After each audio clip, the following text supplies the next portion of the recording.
Hey everyone, and welcome to This Explainer. Today, I'm going to give you the insider cheat codes to mastering English grammar's ultimate undercover agent. Seriously, if you've ever second-guessed your writing or just felt like your sentences were, a little bit clunky, you are in exactly the right place. Okay, so let's just jump right in with a question that honestly trips up a ton of native speakers. Is the word running an action or is it a thing? Think about it for a second. The answer might actually surprise you. Meet the gerund. It's essentially a verb wearing a noun's clothing. It allows you to take an active, energetic verb like running, coding, or managing, and basically freeze it in time so you can talk about it as a concept, a hobby, or just a thing. It is quite literally a verbal noun. Now here is an absolute game changer, an ultimate life hack, really. Whenever a gerund pops up in a sentence, you can swap it out with the word it or any standard noun, and your sentence won't break. For example, I enjoy programming flawlessly turns into I enjoy it. If that swap works, boom, you found a gerund. All right, moving right along to section 1, gerund versus participle. So this perfectly illustrates the difference, because just because a word ends in ing does not automatically mean it's a gerund. In our first example, running is the actual noun subject. It's the thing keeping your heart healthy. But in the second one, running is acting as an adjective modifying the water. So the rule of thumb is, if it acts like a noun, it's a gerund. If it describes something else, it's a participle. Okay, section 2, the biggest grammatical mistakes. Let's troubleshoot some errors. You see this first mistake literally all the time in professional emails. Well, actually everywhere. The crucial point here is the possessive nuance. Think about it. You don't appreciate the person. You appreciate their action of taking time. So to sound incredibly polished, always use possessive pronouns like your, my, or his right before a gerund.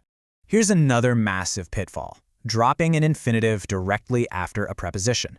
Prepositions, like the word to in this specific scenario, are for whatever reason magnetically attracted to gerunds. They just belong together. So we absolutely have to use the ing form here, making it, the board objects to altering the layout.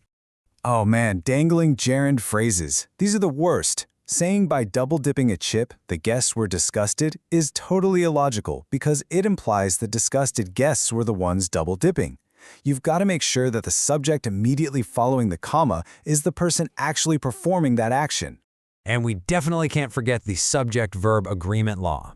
A gerund subject, like managing projects, is always treated as a single, abstract concept. So even if the word projects is plural, the whole gerund phrase strictly requires a singular verb.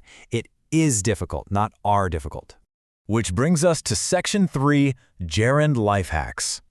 Let's build a quick mental toolkit so you can nail this every single time. 4 cheat codes. Number 1, always look for that ing. Number 2, use the IT substitution test. Number 3, remember that prepositions trigger gerunds. And number 4, use possessives right before them. Keep these in your back pocket and you'll format your sentences with absolute precision. Now what's really fascinating here is that certain verbs are basically dictators. They completely control your grammar choices.